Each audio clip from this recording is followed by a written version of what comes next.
Hello, ladies and gentlemen, and welcome to another episode of Tigers Talk Rugby.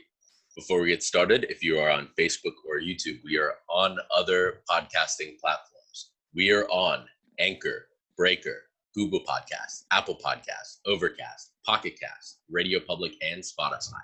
So with that, welcome to Tigers Talk Rugby. I'm Ethan Richards. I'm Beckett Rice.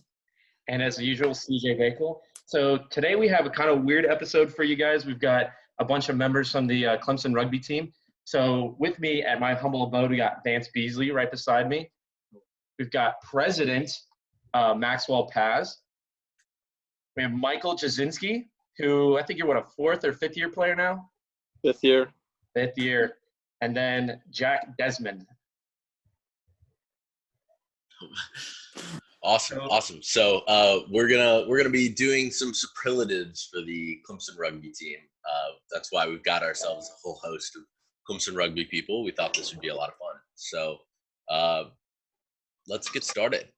So the first superlative goes to the person who is most likely to dance in a Beyonce music video. Vance. Definitely Vance. We got some immediate Vances. So, Mike, what would be your reasoning behind Vance? Do you have any stories? Anytime we have a dance off with another team, we always choose Vance. So, I'm known to boogie. You know. I mean, not gonna lie, we are undefeated against Life University when it comes to dance-offs. That is true. Yeah, I've heard that they didn't even set a contestant up to battle you, Vance. Well, they don't want the smoke. Yeah, I remember at our car wash, we were trying to get as many people as possible, and Vance was out there with the sign, just dancing in front of all the cars on the highway. That was hilarious. Money for the club that day, boys. Yeah, we did make a lot of money for the club. You're just getting All thanks to Vance's dancing. That's awesome. All right. Well, it seems like we got a unanimous Vance vote here, so I'm going to go ahead and put that one down. That one was probably the easiest one. Yeah, for sure. Now, the next one goes to the player on the team who has the best hair. Okay, Dawsey. So obviously we've got a couple. Oh, Dawsey. Yep, that's the name I was expecting to hear. Kentucky Waterfall? Kentucky Waterfall. Oh, Kentucky Waterfall, yeah. Your mullet is lackluster. Yeah. I'm sorry to say. Yeah, I mean, Connor was Max's is up highlighted there. at CRCs for having top 3 best hair in the tournament, so I think that one goes to Hunter. Yeah. True. Yeah. Yeah, I have to agree with that. He even got represented on like ESPN, like on TV, like, right? Yeah. I think so, yeah. Oh yeah, the Kentucky Waterfall, Hunter Dawsey. Didn't ESPN tweet his hair or the top 3 haircuts from that weekend? Yeah, I think it was top 3. He was there. I think so. Yeah, we need to find that clip and post it. Absolutely. Yeah, that'd be awesome. Do some research later. Yeah, so we got a little bit of a controversial one for this next one. Obviously, we How got about a this couple. for the people who are watching on YouTube or Facebook? Max, let's see some of that hair right now. Yeah. All right. Oh yeah, I mean- yeah. We get. I got a nice little mullet going. It was a little bit shorter on the sides, cleaner up top a couple months ago when I got it, but just letting it grow out right now. Well, Trying to get it to Just full get a length. cleanup before the season. yeah, it's a good one. So we've got a little bit of a controversial one for the next one. Obviously, we have an interested party pairing in this in this interview or in this superlatives selection. Bromance that's most likely to end in a marriage. See, So- okay. This has got like a lot of contenders because you could say like Reed Brandt, Harry Robinson. You could do We've got our own maybe Max and Mike Jack Grant here. at some point in time. Yeah. Super picks here, boys. I'm going with Cade Weston and Brian Waterston. Oh, That's a good one. that's an underdog set. Why are you picking them? Like when they're around each other, it's just electric. You know, the love, the camaraderie is palpable. You can The feel it in intimacy. the air.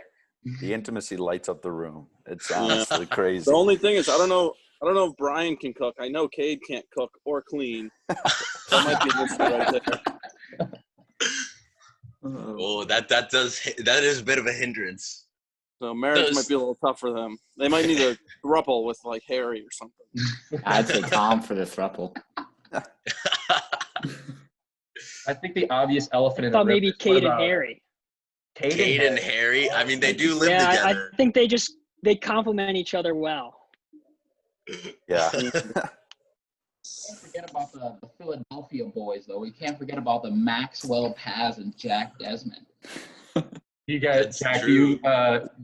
how is your relationship with Max right now? You guys have maybe been away for a little bit.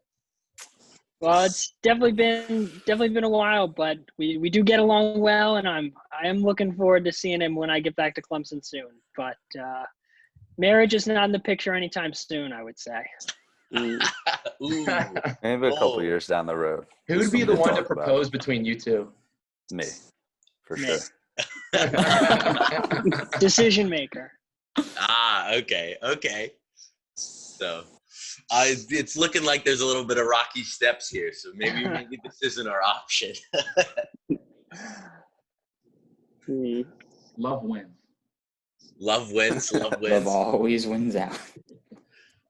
So who are we finalizing? What's the pick?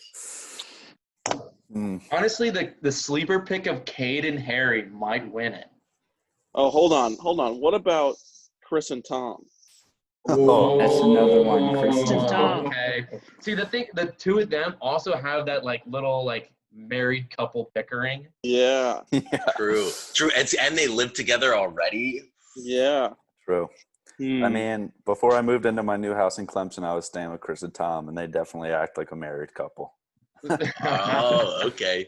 So is that what we're finalizing? We taking that last one as Chris Ulrich and Tom Goodall. yeah. I think so. Sounds like I'll take it. All righty. I'll type that one out. So next on the plate, we have most likely to survive the Hunger Games. It's a tough one. This is tough.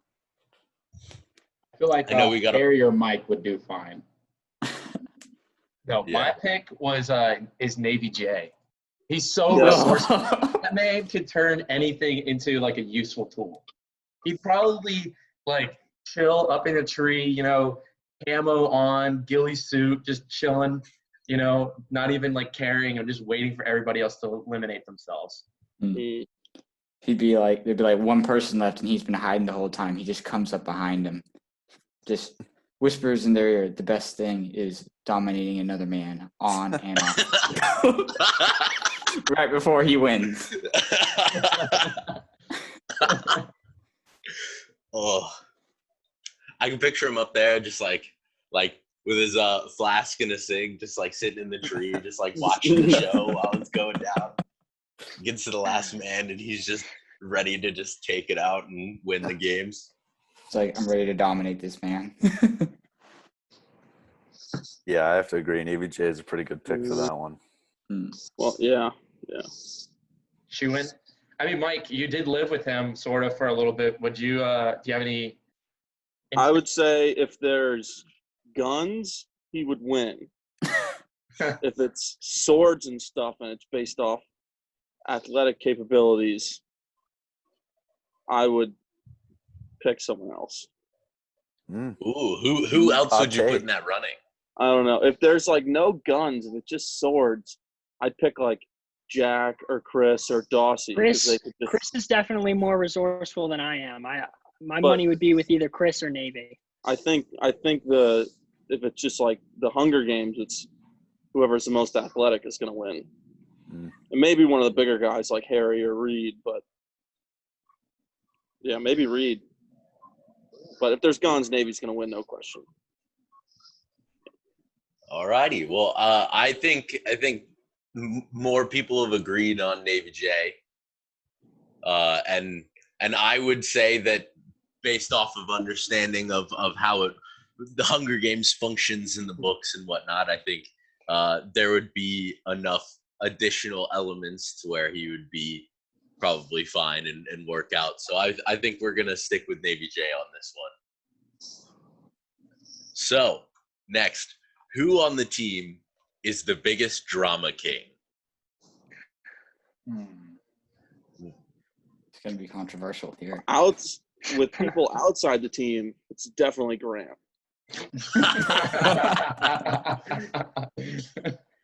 Grant Worston. But within the team, I don't know. We don't have that much drama. I think within the team, who has the most drama with people going around might be you, Mike.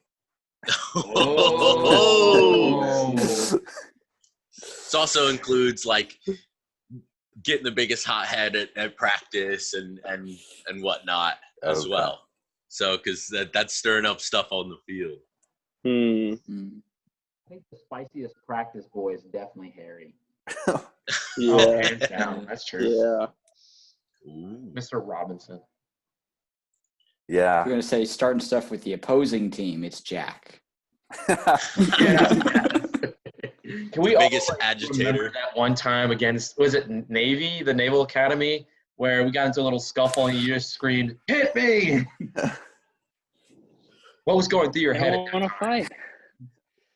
I know those Navy boys don't want to fight, and I knew Harry was right behind me, and he was ready to go, and I got Harry against any of those Navy guys. So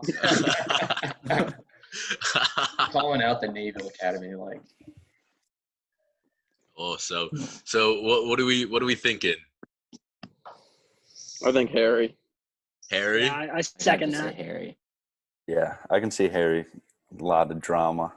Does start the week of practice, so Yeah. All righty. So we're picking Harry Robinson for that one. So next on the list is the most likely to be late to their own funeral. So I'm just going to come out and say that I live with Jack Desmond, and he is not a big fan of being on time to about anything. Someone who had to drive him to practice multiple times, I second that. Oh, Michael Jasinski has also had to drive him to practice. I would say actually it's a two-part answer. It's Grant Weston, who then taught Trey Reed to just be super late to everything. So definitely Trey. Hold on. Teacher and or the master and the student type of deal. oh, I How would like you it. choose? Trey was definitely on my mind when I was thinking about this one. Trey was? It was, but, Same Yeah, he's here. had some last-second calls. The game's in 20 minutes. Where are you? Yep, multiple times. Ooh. where was it where we were going where I think it was Brooke had to go to his house and like wake him up? I think that was before our Navy home game, or was a it was home before game. one of our home games. Yeah. And Brooke so- and our buddy Josh Rogers had to go and bang on his door for him to get up. Oh no. Yeah, And so this is Trey? yeah. Mm-hmm. Ooh. So it sounds like he really is the one who's going to be late to his own funeral. Yeah, probably.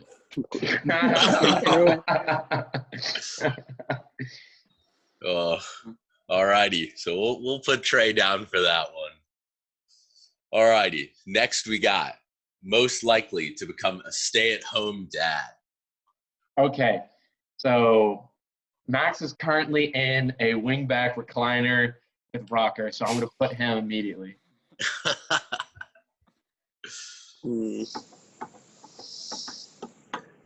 Otherwise, stay-at-home dad.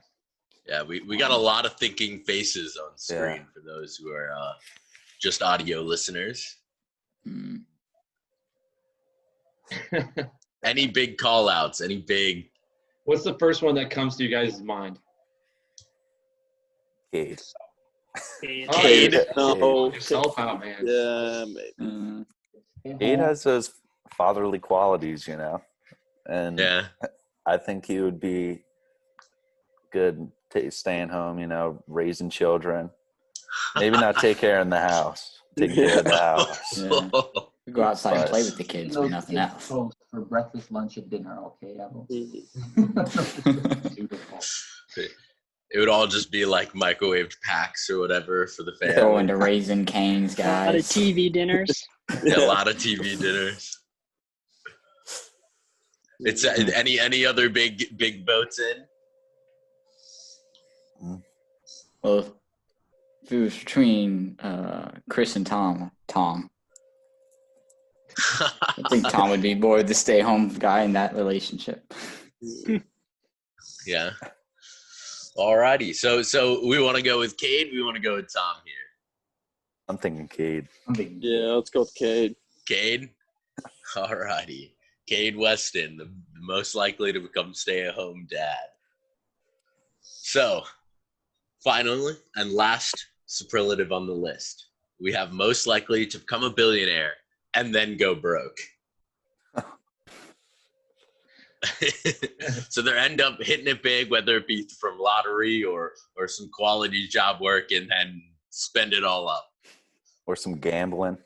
Ooh, it could be gambling. Ooh. It's I true. mean, we did take a trip to Vegas last year, and a couple of guys on the team definitely enjoy gambling. Former player, Michael Krupp. So who are we thinking? Who do you think is going to be most likely to be a billionaire and then go broke? Before I get accused of being a big gambler, I want to say that I think it might be Mike. I've seen him put some bad money on some games I don't think are going to hit. So I would never. We like to let it ride, you know. Yeah, I don't have a gambling problem. I have a competition problem. Okay, Michael Jordan.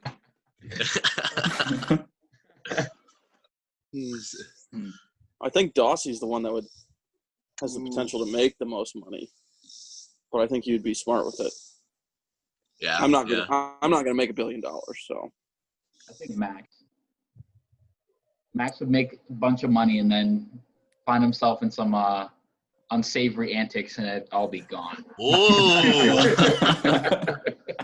I mean, it is what it is, you know. He's not denying it. He's not denying it. As long as you enjoy yourself while you're losing it. Exactly. Life's not about the money. So. Good point. Good point. So hard to go home. I know I'd be the one who'd get that money and be like, all right, what are all the trips I'm planning for the next 2 years? Which countries am I going to? So. What would be the first thing that you guys would buy with $1 million or $1 billion? Oof. $1 billion and $1 million, that's a very, very large difference. Yeah, it's a big All right, we'll stick, since the question asks millionaire, we'll stick with millionaire. What would you buy with $1 million? a B or an M?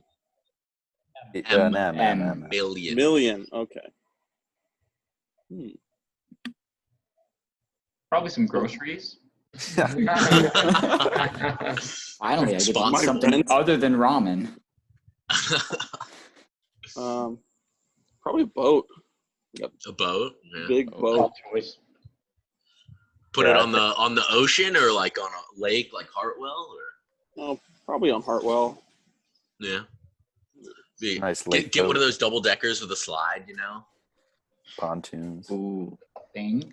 Yeah, that's a thing. Oh, Lord. Vance might change his answer. Yeah. Yeah. Ooh, actually, I know. I'd spend it on a much bigger dock. I'd triple the size of my dock. True. True. Sweet. Yeah, I think I might have to just buy a house or go with some property, you know. That's a safe investment. We got some responsible money spenders here. I definitely Maybe buy I wouldn't lose the $1 billion or $1 million after all. Yeah, yeah. Maybe not. Invest it all in Bitcoin. Bitcoin. I've heard it's taken a hit recently, and it's not quite as beautiful money making as it used to be. It's So- time to buy. It's true. It is. That is time to buy, because who knows? Buyer's market out there. Oh yeah. Disclaimer: any and all financial advice on this podcast is not valid. Do not use this as your basis. Don't come to a bunch of rugby players for Do not. financial advice. unless they're business people as well. Two others on the counter. You can go to. So with that, let's pick a final name. Who would be the most likely to become a millionaire and then go broke with it? I'm sticking with Max. Sticking with Max. I'm gonna have to go with Max as well. Oh, Oh, that's two. Man. I guess I'll go say with Max. myself. Yeah, I'm comfortable putting that on Max. All right. Stick that one on Max. Spend it if you got it, you know what I'm saying? not with that attitude. I like it. All right. So that's all the superlatives we got today. I'd like to thank all you guys for coming on and joining us. Any last words? Any final calls for any of the superlatives? So More financial advice. Save your cheddar, look better. Yeah. So I'm going to run through the superlatives one last time. So we got most likely to dance in a Beyonce music video. We have Vance, our very own, giving us a little show right now for all the audio listeners. We have best hair on the team. We have Hunter Dawsey. We have bromance that's most likely to end in marriage. We have Chris and Tom. Then we have most likely to survive in the Hunger Games. We have Navy J. We have biggest drama king. We have Harry Robinson. We have most likely to be late to their own funeral. We have Trey. We have most likely to become a stay-at-home dad. We have Cade. And then we have most likely to become a billionaire and then go broke. We have Max. So thank you for sticking around and joining us. And any final words from the players about what may or may not come from the season after this COVID scenario? Just open to get after it once we can. You know, I think everybody's real hungry and ready to be playing rugby again whenever we can. Yeah. I mean, Jack pretty much said it all right there. I'm Yeah, feeling no the same breaks, way. baby. Yeah. Some good words. I'm excited to see you guys on the field again, hopefully sooner rather than later. So, yeah. Once again, thank you all for joining us. CJ? Go watch some rugby. Absolutely.